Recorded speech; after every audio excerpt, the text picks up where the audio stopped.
if we recognize that we are creative, we also have to then take the next step and recognize that everyone is creative. What about the people you design with, the people you design for, the people you write code for? Too often, the people that we call users, which, by the way, Tufte talks about this, right? There's only 3 industries that use the word user to describe the people they serve. Illicit drugs, prostitution, and software development. Like, good job, software development. Like, do you really only care about a human being during that moment that they're like using your interface, right? No, these are people with lives and hopes and dreams and relationships and goals. So those people too often are just the passive recipients of the stuff that we create. We don't really involve them in the process. Maybe we'll do some research. Maybe we'll do some ethnographic research if you're really advanced and go out and study the tribes and their native habitat. Like, what is it like to use this software or use this product? But what if we involve them more authentically in our process?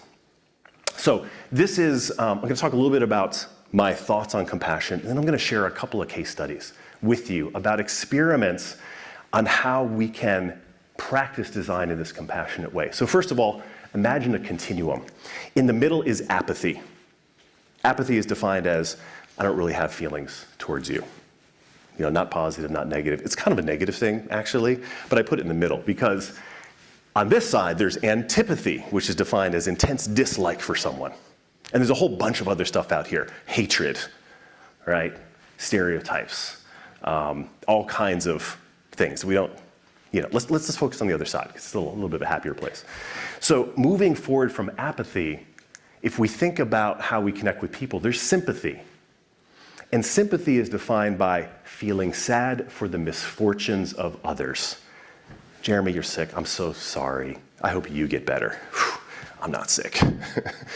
Right. So it's kind of nice, but you're disconnected. One step better than that is empathy.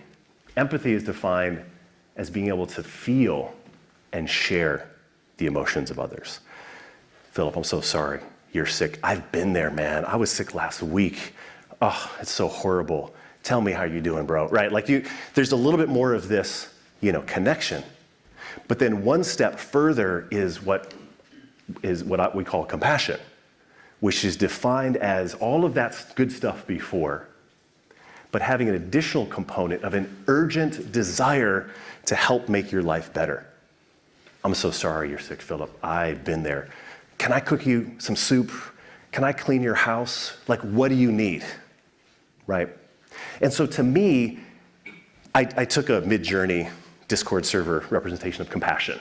No art direction. This is just an AI-generated image of compassion, which I know is highly strange, given we're talking about human-centered design. But I thought it was kind of a beautiful representation of, well, I don't know, whatever image data this image was trained from, but there's something almost spiritual about that level of human-centeredness, of taking empathy to the next level.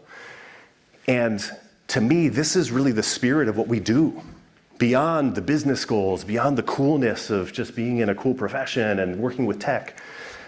And I feel like I can no longer describe design without really talking about it in terms of the impact and the purpose that it'll have on people.